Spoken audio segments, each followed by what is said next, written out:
The dawn light fell across London, painting Buckingham Palace in a golden hue as tourists began to gather, their eyes filled with the anticipation of tradition.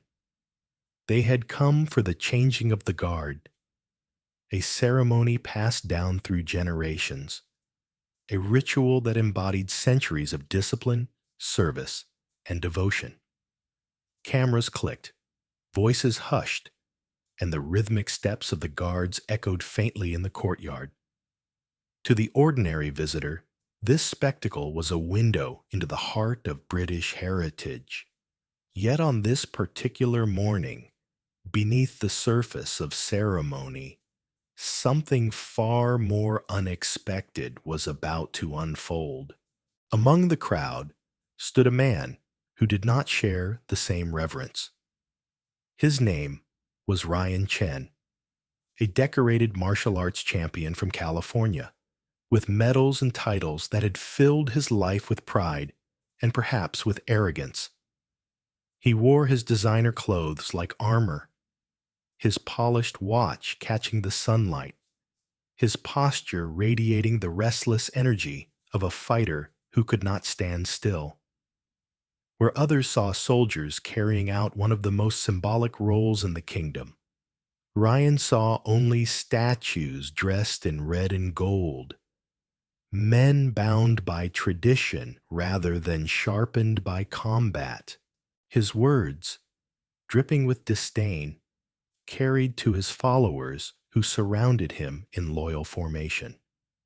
They remembered his victories, his lightning-fast knockouts, his dominance in the ring. They laughed at his jokes about the guards, amused by his confidence, unaware that they stood at the edge of a confrontation none of them had imagined. In his mind, Ryan was still in the arena, still proving himself to anyone who dared watch.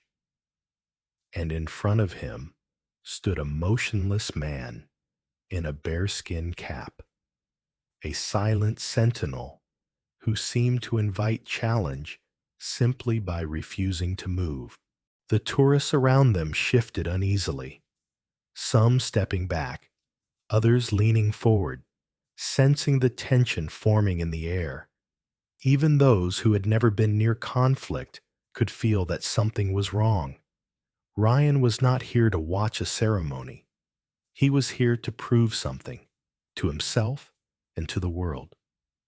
What he did not know was that beneath the scarlet tunic and unflinching gaze of the guard stood a soldier forged in the fires of real war.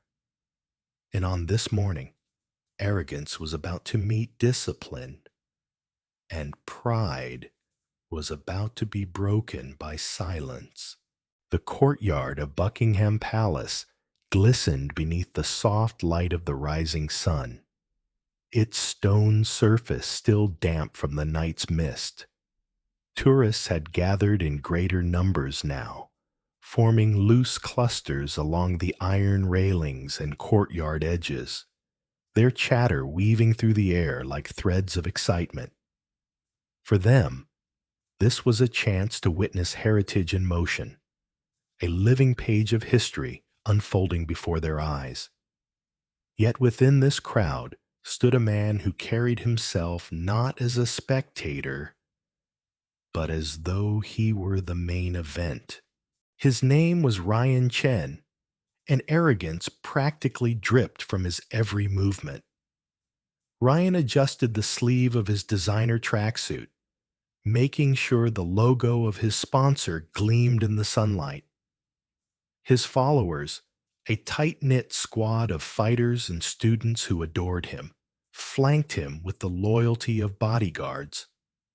Their matching jackets identified them as disciples of Chen's elite combat system, the brand Ryan had built out of his victories, his confidence, and his relentless drive to be seen as untouchable. At 32, he was more than a martial artist. He was a man who had curated his entire existence into an image, undefeated, unstoppable, untouchable. But today, as he gazed across the expanse of the courtyard, his eyes narrowed on a figure who seemed to embody everything he despised. Guard William Harrington stood tall and motionless, scarlet tunic crisp, bearskin cap perched firmly atop his head. His hands held his ceremonial rifle in perfect alignment, his posture unwavering. Where Ryan's energy vibrated like a coiled spring ready to strike, Harrington radiated stillness so complete it seemed inhuman. To the tourists, that stillness represented discipline. To Ryan, it reeked of weakness. "This is what they call security?" Ryan scoffed, his voice pitched just loud enough for the nearby tourists to hear. A few glanced toward him with irritation, others with curiosity, but his entourage erupted in approving chuckles. He tilted his wrist to catch the sunlight on his Rolex, as if to remind the world of the status his victories had purchased. "In my world," he continued, his voice dripping with disdain, "a fighter who stands still is just asking to get knocked down." His words struck like pebbles cast across calm water, sending ripples through the gathered crowd. Parents exchanged looks of discomfort, children glanced nervously at the imposing guards, and an elderly man shook his head in disapproval. But Ryan didn't care. Their unease only fed his sense of control, his intoxication with being the center of attention. One of his students leaned in, grinning. "Remember Tokyo last year? That Swedish champ who claimed he was unbeatable? Didn't last 40 seconds against you." Ryan's eyes narrowed with satisfaction. "Exactly. And yet look at this man." He gestured dismissively toward Harrington, his voice thick with contempt. "Completely vulnerable. No stance, no center of gravity, just frozen, waiting to be crushed." The tourists shifted, sensing the growing tension. Some whispered nervously, others began recording on their phones, uncertain whether they were about to witness entertainment or disrespect. The crowd, once a sea of quiet admiration for ceremony, began to transform into an audience caught between discomfort and curiosity. Ryan stepped closer to Harrington, studying him the way a predator studies prey. He rolled his shoulders, his muscles rippling under his tracksuit, his body language exuding the readiness of a man who had spent his life mastering combat. "In my world," he said again, circling slightly, "stillness is death." His voice was calm but edged with arrogance. He wasn't just mocking, he was preparing. Harrington, however, remained unchanged, his gaze fixed straight ahead, his jaw firm, his body motionless as a statue. To him, the words were little more than background noise. He had stood in more dangerous places than this courtyard. He had faced threats that could not be dismissed with words. He knew the strength of silence, the power of restraint. But Ryan only saw a mannequin dressed in a soldier's uniform. The arrogance within Ryan swelled. Every laugh from his students, every glance from the tourists, every second of stillness from Harrington, it all confirmed in his mind that he was right. He was the fighter, the champion, the man who conquered. And this soldier, this guard, he was nothing more than tradition in a red coat. Ryan spread his arms wide, addressing the tourists like a ring announcer. "Ladies and gentlemen, this," he gestured at Harrington with theatrical disdain, "is the difference between combat and ceremony. One wins trophies, the other wins costume contests. His followers burst into laughter, their jackets flashing logos in the morning light, their formation tightening around him as though preparing for a demonstration. The tourists' unease thickened.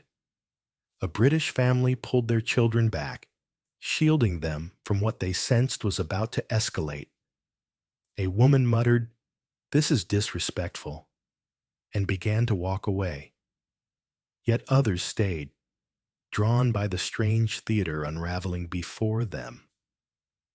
The palace courtyard had shifted from sacred ground into something resembling a stage. And Ryan Chen, in his arrogance, had crowned himself the star. At the far edge of the gathering, an older man in civilian clothes observed with quiet authority. Colonel James Thornton, retired after 3 decades of service with the Royal Marines, recognized the signs instantly. He saw the posture, the restless energy, the gleam of pride in Ryan's eyes. This was not the gaze of a tourist. This was the look of a man hunting for confrontation. Thornton's jaw tightened. He had seen that look before. In bars, in barracks, on foreign soil, where men with too much confidence mistook restraint for weakness. Ryan, oblivious to the weight of the silence gathering around him, stepped even closer to Harrington, his movements deliberate, calculated to provoke. He shifted from side to side, testing the boundaries of Harrington's gaze, demonstrating feints and mock jabs that stopped just short of the guard's face. Gasps rippled through the crowd. The air grew heavy. "See," Ryan said loudly, pivoting into a defensive stance. "A real fighter is always moving, always aware, always ready. Look at this man. They've trained every instinct out of him. He wouldn't last one round in my world." His tone wasn't casual anymore. It carried the hunger of someone ready to prove himself. The arrogance was no longer contained. It had taken control of him, guiding his every movement, every word. He was no longer in Buckingham Palace courtyard. In his mind, he was back under the bright lights, back in the ring, back in the only place he understood: combat. And the silent guard before him, unmoving and unshaken, was now his opponent. The laughter of Ryan's entourage echoed harshly against the palace walls, a sound that clashed with the reverent silence expected in that courtyard. Their amusement only emboldened him.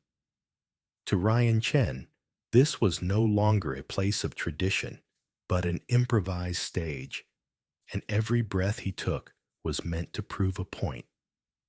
He circled the guard like a wolf, his shoes tapping lightly on the stone as though he were stalking prey that couldn't flee. Every gesture, every smirk was calculated for effect.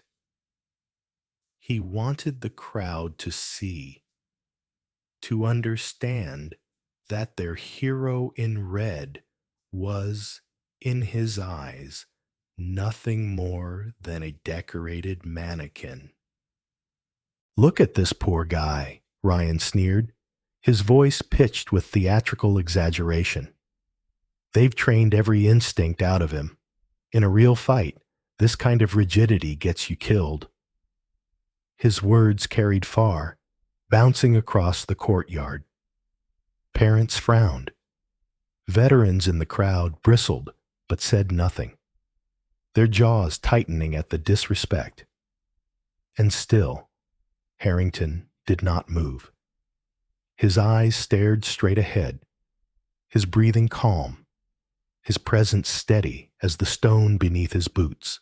Ryan demonstrated a series of feints, quick jabs slicing through the air just shy of Harrington's face. His fists stopped inches from the guard's jaw, his control perfect, his arrogance complete. Gasps slipped from the tourists. To them, the line between performance and assault was blurring dangerously. Some pulled back further, gripping cameras but unsure whether to keep filming.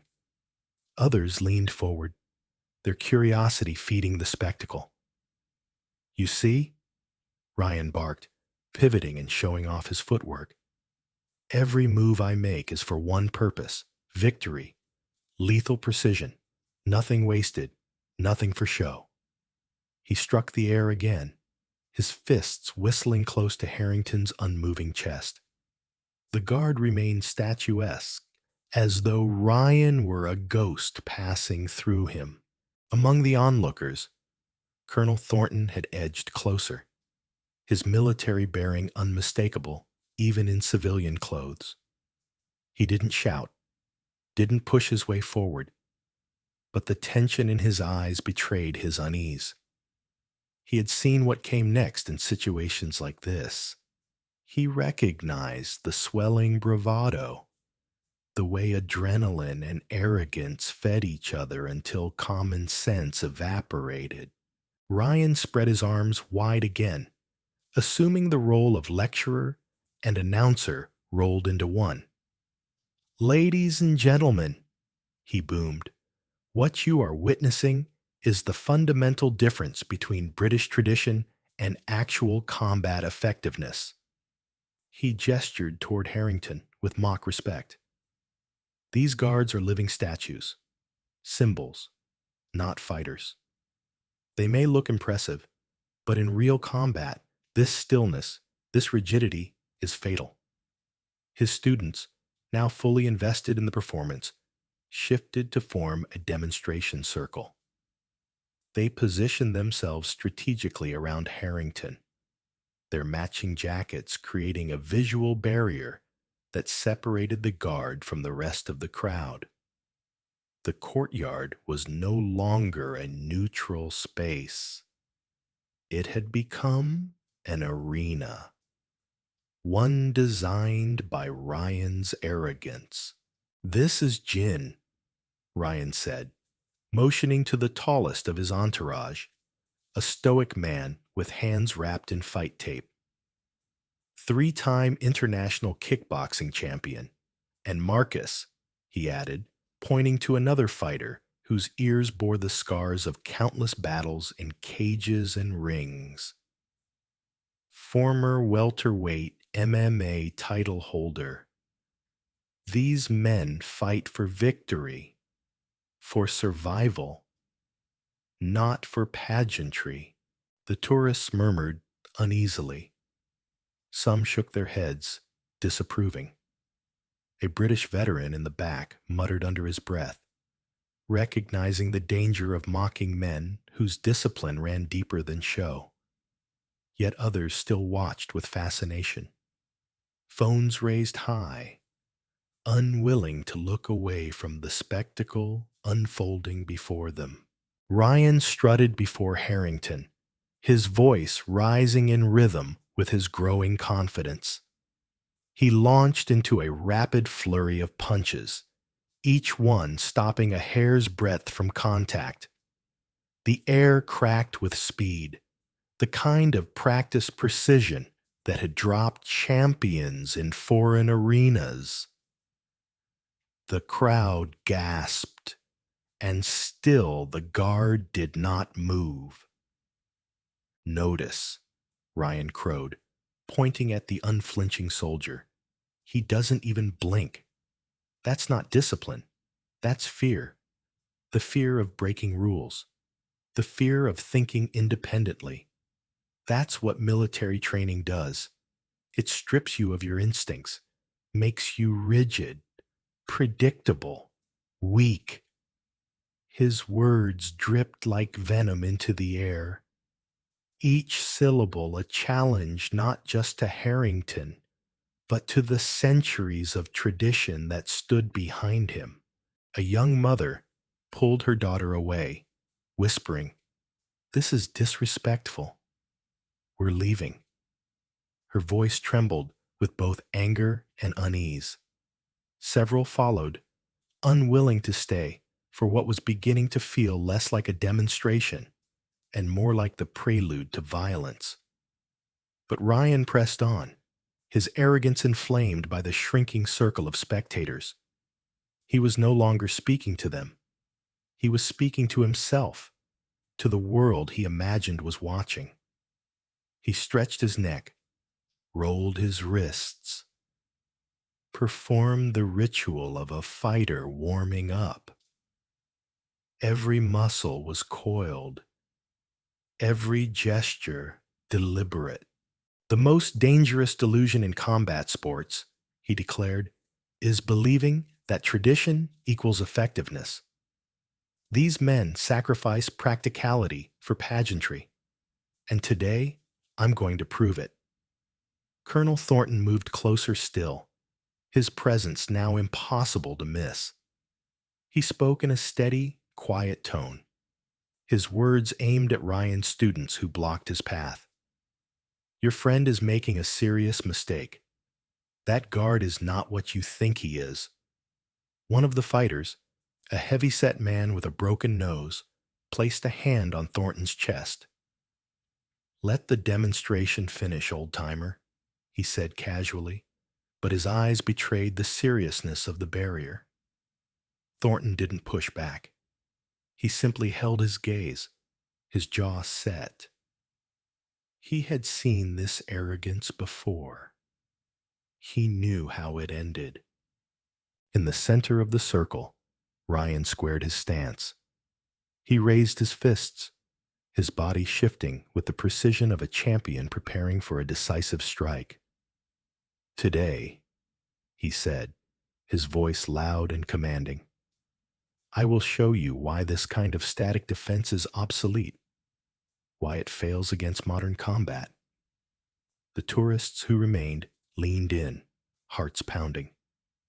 They knew a line was about to be crossed, but they couldn't look away. Phones stayed raised, fingers hovered over record buttons. Ryan took a deep breath, his eyes locked on Harrington. Ladies and gentlemen, he declared, the lesson is about to begin. The courtyard was a stage suspended in silence. The air charged with anticipation, so sharp it seemed to hum against the stone walls of Buckingham Palace. Ryan Chen felt the electricity of the moment flooding into his veins, amplifying the rhythm of his heartbeat until each thud resonated in his chest like a war drum. His entourage shifted on the perimeter of the improvised arena, eyes bright with expectation. The tourists who remained clutched their phones, their breath held tight, knowing instinctively that the threshold of spectacle and violence had been crossed. This was no longer a demonstration. This was a test of wills, and Ryan intended to deliver his lesson with devastating clarity. His body moved with the grace of a predator circling for the kill. Every inch of him radiated confidence, the tilt of his chin, the calm readiness in his stance, the precision of his breathing. He had executed this routine countless times in training and in the cage. The feints, the quick steps, the final pivot, all muscle memory carved into him by thousands of hours in the gym. The only difference now was his stage. Instead of a ring surrounded by cheering fans, he had a royal guard before him, silent and unflinching. A scarlet statue in the morning light. Rigid, Ryan muttered under his breath, a word more for himself than for the crowd. Predictable. He began his sequence, the familiar rhythm of a fighter setting up the perfect strike. His left foot shifted, then his right. His shoulders rotated, his eyes narrowing into laser focus. The world around him dimmed. The crowd became a blur. The palace walls faded. The weight of history itself dissolved into background noise. In his vision, only Harrington remained, the target, the immovable wall he intended to shatter, and then he launched. The spin came naturally, his torso whipping with momentum, his heel arcing through the air in a blur of controlled violence. It was his signature move, the kick that had ended matches, stunned opponents, and earned him trophies on 3 continents. The crack of impact split the silence like a gunshot, startling even the most stoic observers. His foot connected squarely with the guard's face, the force so great that the towering bearskin cap flew off, spiraling against the pale London sky before tumbling down in a heavy thud upon the courtyard stones. The crowd gasped as one. For an instant, the scene froze. The tourists' mouths open in shock, Colonel Thornton's hand hovering mid-gesture, Ryan recovering his stance with perfect balance. A smile began to spread across his lips, the taste of triumph sweet on his tongue. He had landed the blow, proved his point, shattered the illusion of the motionless soldier.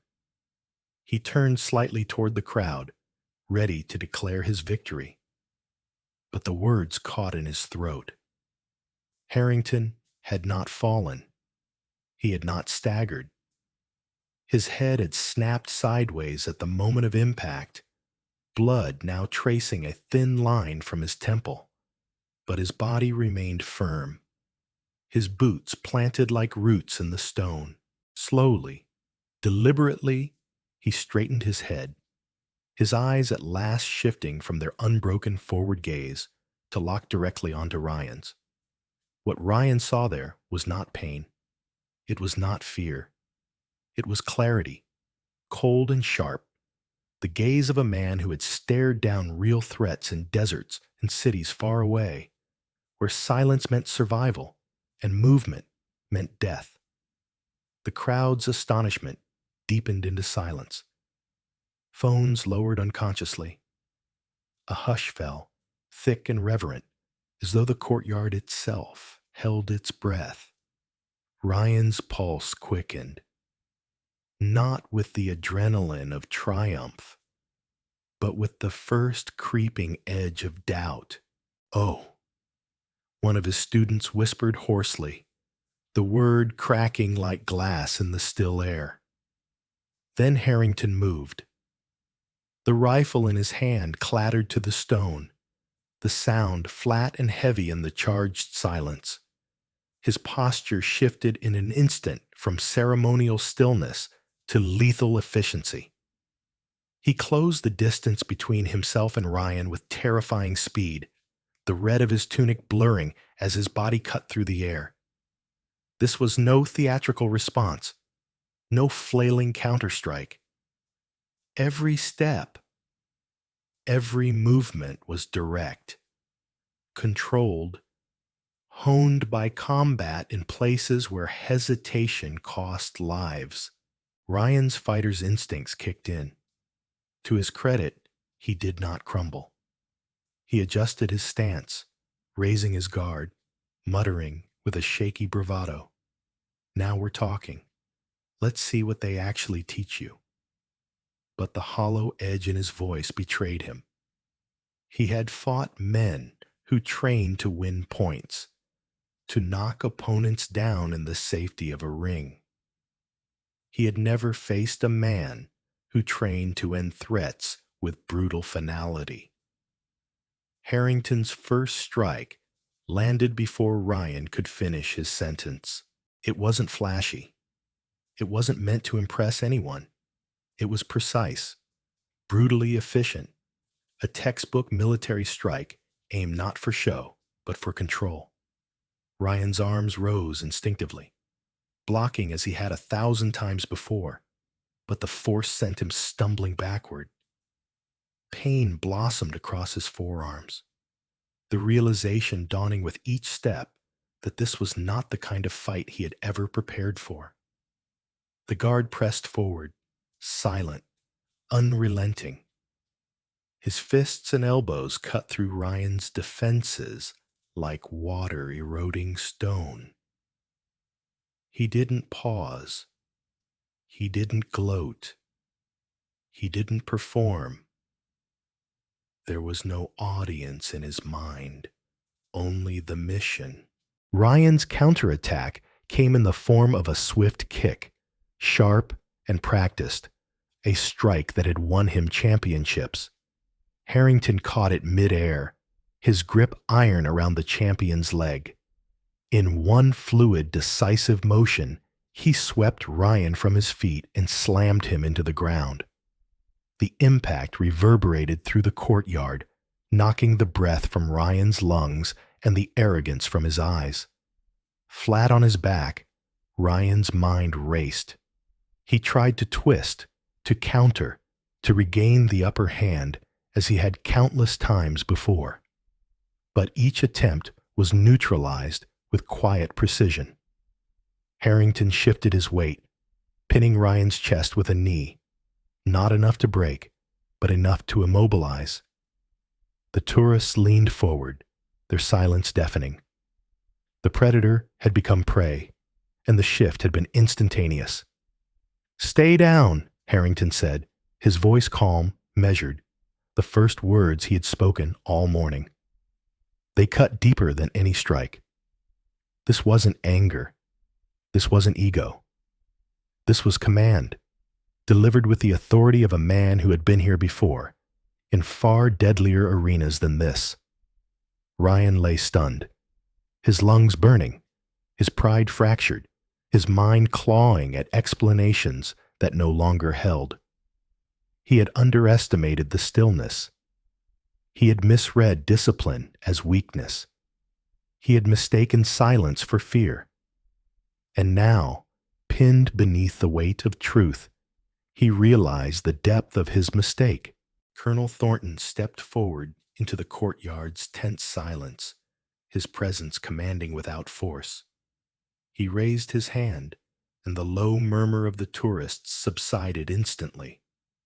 The stillness was thick, broken only by the distant flutter of flags in the London wind.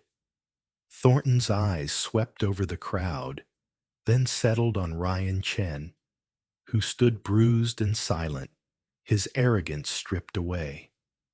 Thornton's voice carried, not loud, but clear, steady, and filled with gravity. "Discipline," Thornton began, his words deliberate, "is not the absence of action. It is the mastery of self. To remain still when provoked is not weakness. It is control."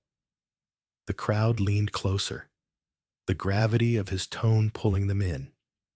Even those who had come for entertainment now felt they were witnesses to something solemn. Harrington, standing again at attention despite his bloodied face, embodied the very lesson Thornton voiced. Thornton paced slowly, his boots echoing against the stone as he spoke. "These guards are not statues, nor relics of the past. They are soldiers. Their stillness is trained under fire. Their composure forged under conditions that would break most." His words carried the weight of lived experience, and the crowd began to understand. "Do you know why he did not strike when mocked?" Thornton asked, gesturing toward Harrington. "Because protocol dictates restraint until a true line is crossed. Not until words, not until gestures, but only when an assault is undeniable.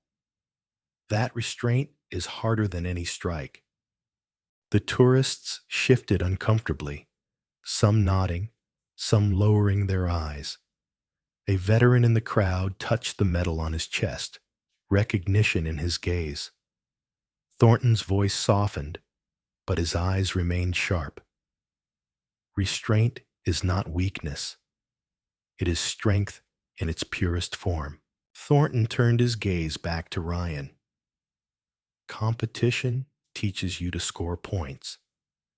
Combat teaches you to end threats. The guard you mocked did not move for spectacle. He moved only to end danger. Ryan lowered his eyes, his pride collapsing under the truth. Thornton raised a hand, mimicking Harrington's earlier pinning stance.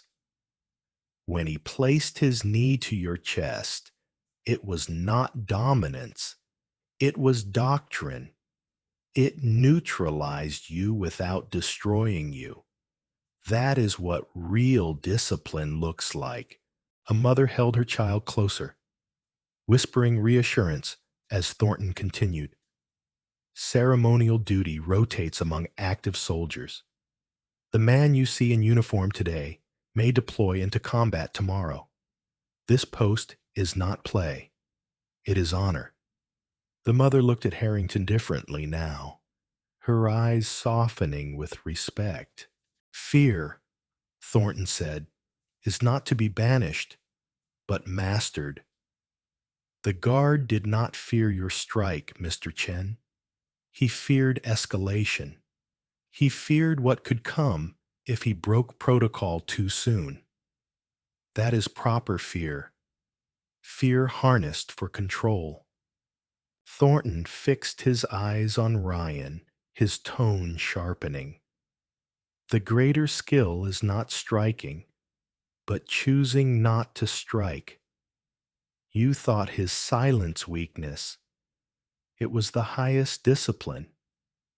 Ryan flinched at the words, unable to meet his gaze. When your foot struck his face, Thornton continued, his voice never wavering. He did not answer with rage.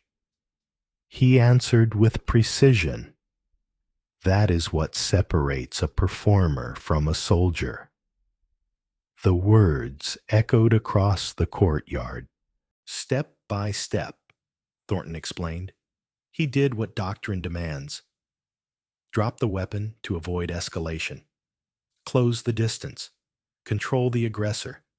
Neutralize without excess. Each move deliberate. Each choice exact. The tourists listened as though receiving a military briefing. Harrington's stillness returned. His bloodied cheek cleaned, his posture perfect once again. Thornton gestured to him. Restraint is not in action, it is action governed. The guard was once more a statue, though now the crowd saw the steel beneath. Thornton's voice deepened. Every soldier learns the rule of three. Observe, wait, confirm. Do not act on the first insult. Do not act on the second. But on the third, when no doubt remains, you act decisively. His eyes glimmered with memory as he spoke. A teenager in the crowd whispered, "So they wait 3 times?" Thornton gave a half smile, the faintest crack in his stern demeanor. Better to wait thrice than to spill blood once in error. A ripple of hushed chuckles passed through the crowd. Thornton's tone grew stern again. Do not mistake performance for professionalism. The guard is not here to entertain. He is here to serve, to protect, to embody the discipline that makes an army effective. Correctness, not applause, is his measure. He turned fully toward Ryan now. You mocked him as rigid. In truth, he is a mirror, showing you what discipline looks like when stripped of spectacle. You train for applause. He trains for survival. Which training truly matters? Ryan closed his eyes. Shame etched deep.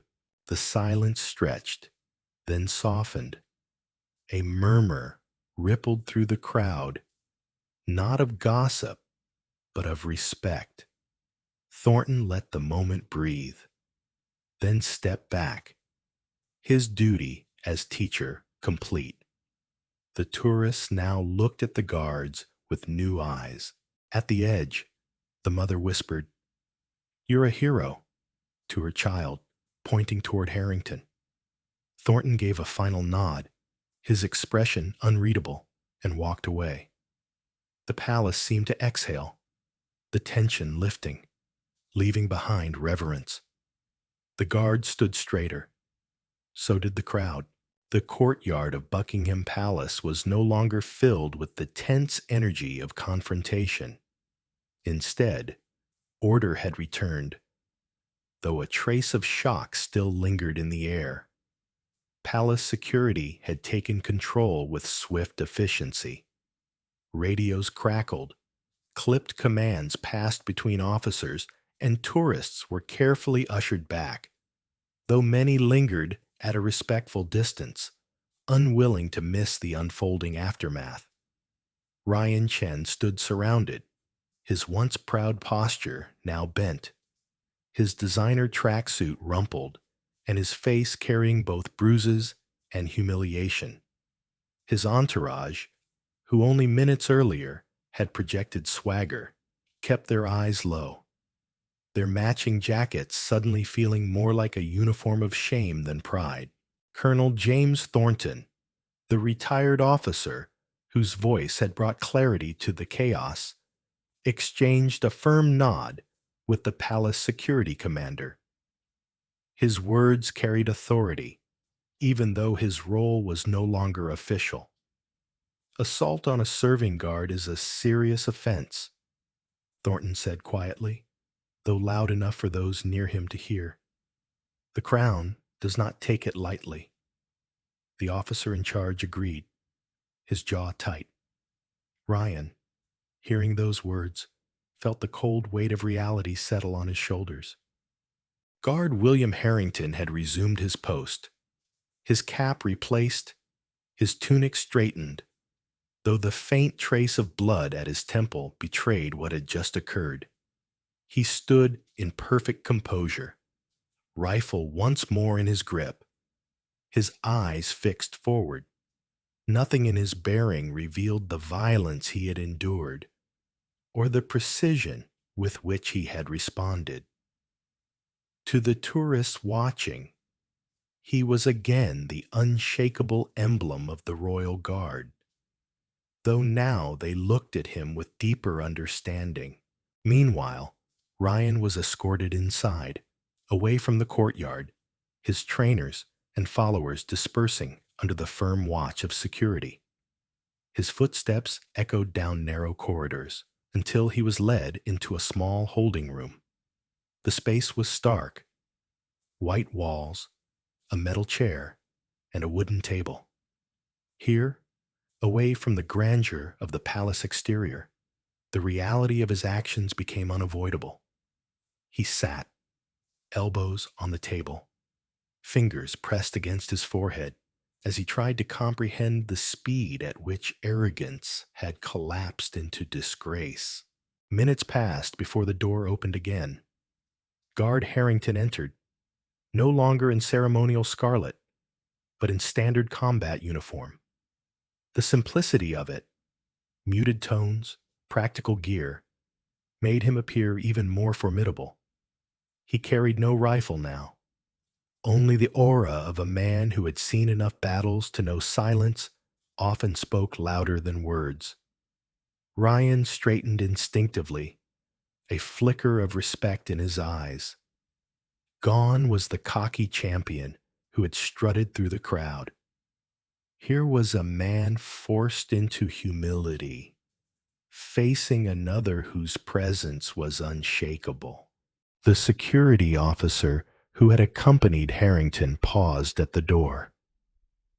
"Mr. Chen has been charged," he said briskly. "He requested to speak with the guard before processing continues." Harrington gave a slight nod. The officer stepped outside, leaving the two men alone. For a long moment, they regarded each other in silence. Ryan's breaths were shallow, his chest rising and falling as though the air itself weighed more than it should. Finally, he broke the silence, his voice low, stripped of performance. "That was SRR training, wasn't it?" he asked, searching Harrington's eyes for confirmation. Harrington's response was steady, almost flat. We adapt techniques to operational requirements. It was not an admission, but it carried the ring of truth. Ryan gave a humorless laugh, shaking his head. Operational requirements. Right. I've trained with special forces guys before. None of them moved like you did. He gestured toward the empty chair across from him. Sit, please. Let me talk to you like a man, not a competitor. Harrington sat, his posture precise, even in such a simple act. He didn't fidget, didn't glance around the room. His presence alone reminded Ryan of the control he had so recklessly underestimated. I screwed up, Ryan admitted bluntly, the words tumbling out with surprising force. I misjudged everything. When I looked at you out there, I didn't see a soldier. I saw a target, someone frozen, someone I could break. Harrington's eyes flickered with the faintest trace of acknowledgement. Not a fellow professional, he said quietly. Ryan nodded. Exactly. I thought you were theater, a prop in a uniform. But when you moved, he stopped, searching for the right words. When you moved, I realized I wasn't fighting an act. I was facing reality. Harrington's expression did not change, but there was no hostility in his gaze. His voice was calm, almost instructive. Few civilians understand. That's by design. Ryan leaned back in his chair, staring at the ceiling. The stillness, he murmured. I thought it was weakness, just ceremony. But it was control, wasn't it? Harrington answered with a simple nod. The same control that lets us stand still under harassment is the control that keeps us calm under fire. The words cut Ryan deeper than any strike. He rubbed his bruised ribs, remembering the knee that had pinned him, the effortless adjustments that had nullified his every counter. In competition, he said softly, everything is about performance. Flash, points, judges, applause. But what you did out there, it wasn't for show. It was survival. Harrington's response echoed the lesson Thornton had given in the courtyard. Different training, different purpose. My job isn't to win points. It's to complete the mission, to protect lives. Ryan fell silent, his thoughts turning inward. The air between them was heavy, but not hostile. Finally, he asked, They're going to make an example of me, aren't they? Harrington's reply was simple and unflinching. Likely. Assaulting a guard on duty is taken seriously. Ryan let out a slow breath, accepting the inevitability. Fair enough. I earned it. Every bit of it. His eyes lifted again, sincerity replacing arrogance. I'm sorry, not just for the kick, but for the disrespect before. I didn't recognize what was in front of me. Harrington studied him, searching for truth in his words. Whatever he saw seemed to satisfy him, for he gave a single, precise nod. Acknowledged. As Harrington stood to leave, Ryan called after him. One more thing. When I kicked you, most men would have dropped. You barely moved. How? Harrington paused at the door, his face unreadable, but his words carried a weight that made Ryan shiver. When you've had real IEDs detonate nearby, a kick to the face is just another Tuesday. With that, he stepped out, his composure unbroken. Ryan remained seated, the silence of the small room pressing in on him. For the first time in his life, he understood that strength was not in speed, not in trophies, not in applause. It was in composure, in discipline, in the quiet resilience of a man who had survived battlefields far harsher than any arena. Ryan Chen sat in the van as London blurred past the tinted windows. The siren was absent. The shame was louder. He had been a champion, yet now he sat with his wrists cuffed, watching tourists point not at him, but at the palace stones. His mind replayed the kick in slow motion, the perfect form, the satisfying crack, and then the unbearable stillness of the guard who did not fall. He remembered the crowd gasping, the silent stretching, and then the sudden, efficient force that dismantled him like a puzzle solved in seconds. For years, Ryan had believed no one could humble him. The guard had needed less than a minute. Alone in the van, he laughed bitterly. It wasn't triumph he remembered. It was the eyes. Harrington's eyes had locked on his after the kick. Cold, unflinching, utterly present. That gaze haunted him more than the pressure on his chest or the humiliation of the crowd. It was the gaze of someone who had lived through things Ryan couldn't imagine. He thought of his students back in California, young men and women who called him untouchable. He had told them confidence was everything. Now he realized arrogance was different. Arrogance had left him cuffed and humiliated. Confidence would have taught him to listen, to notice, to respect. He closed his eyes and saw their faces, eager, trusting, unaware their teacher had been schooled in the harshest way. For the first time in years, Ryan felt the ballast of shame settle in his chest. It did not feel like defeat in the ring. It felt heavier, quieter, more enduring. Harrington, meanwhile, sat in a quiet corridor of the barracks. His uniform jacket hung neatly beside him. He rubbed the faint bruise on his temple without flinching. The day's events were already dissolving into the endless cycle of duty. For him, it had been another Tuesday, another test of discipline, another chance to prove composure was stronger than impulse.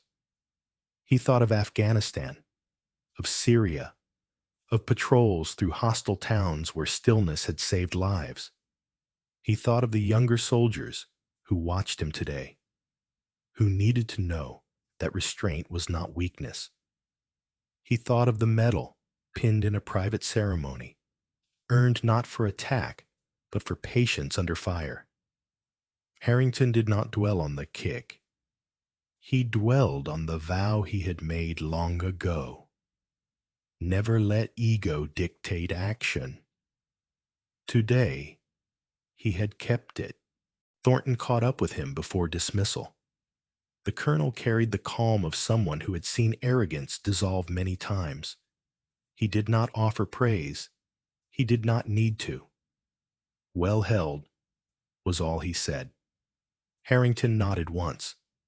The silence between them was the salute. Then the day dissolved into reports, signatures, coded radio exchanges, and the shifting tide of routine. Ryan sat alone again. His phone finally returned, his fingers hovering over contacts he once believed were proof of importance. He scrolled, then stopped, then scrolled again. He called one. His coach answered with the rasp of age and disapproval. "What have you done?" Ryan tried to explain, but the words dissolved. "Then listen," the coach said. "There is a difference between putting on a show and putting your life between danger and someone else. If you don't understand it yet, that man just taught you." The line went dead. Ryan lowered the phone slowly, as though it had weight. Outside, Tourists whispered near the gates. A family explained to their child that the guards were not statues. The child asked if they ever blinked. The father smiled. They blink, he said, but only when they mean to.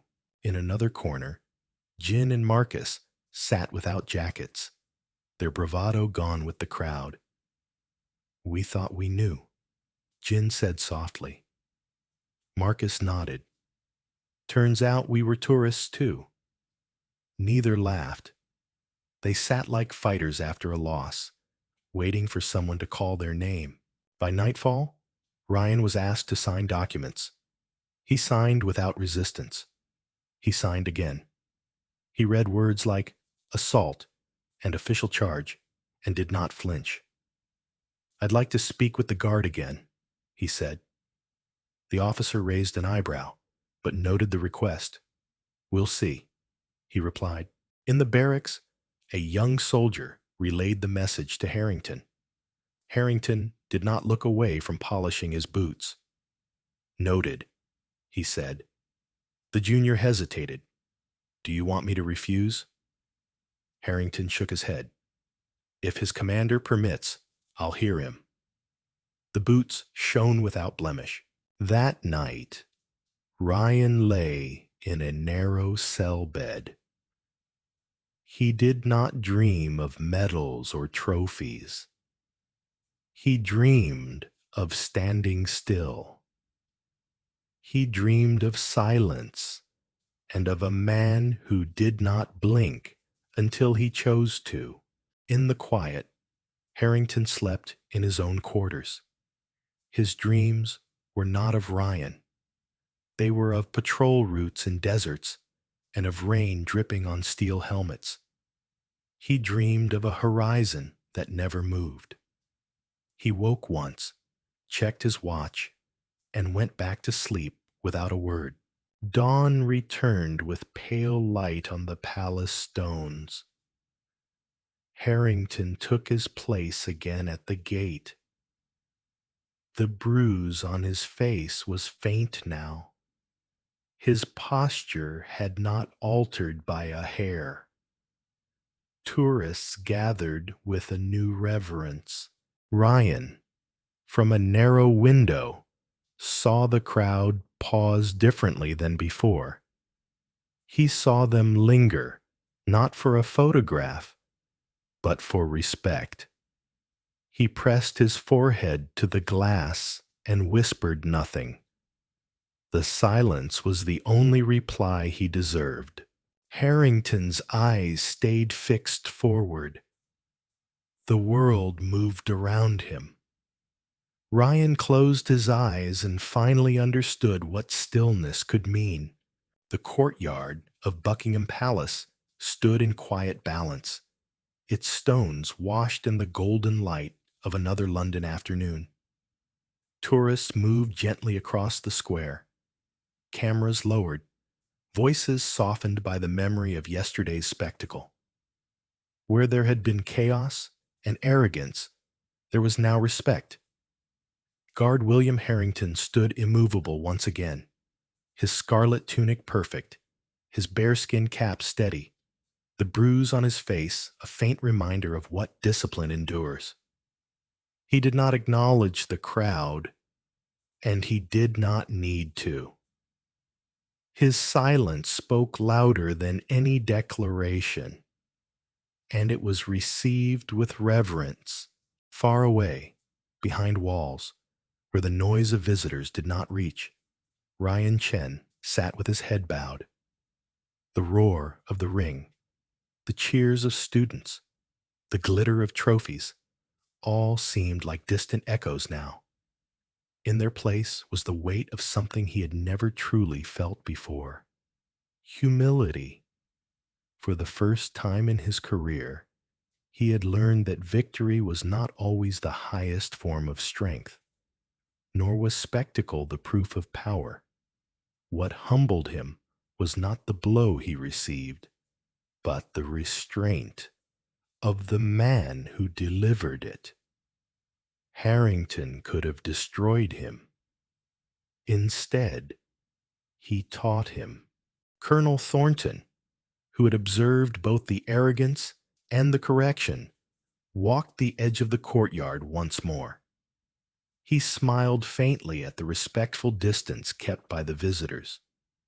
Perhaps, he thought, this incident had given the public a glimpse of a truth often hidden, that beneath the ceremonial pageantry stood soldiers forged in real battle, men who carried unseen scars and unbreakable discipline. The uniform was not a costume, nor was the stillness an act. It was proof of mastery. And so, the palace returned to order, but not unchanged. The tourists departed with quieter steps. Ryan faced charges with a bowed head. Harrington remained a figure of unshakable resolve. And somewhere between arrogance and humility, showmanship and service, the world had been reminded of a simple lesson: that true strength is not measured by noise or spectacle, but by the silence that refuses to break.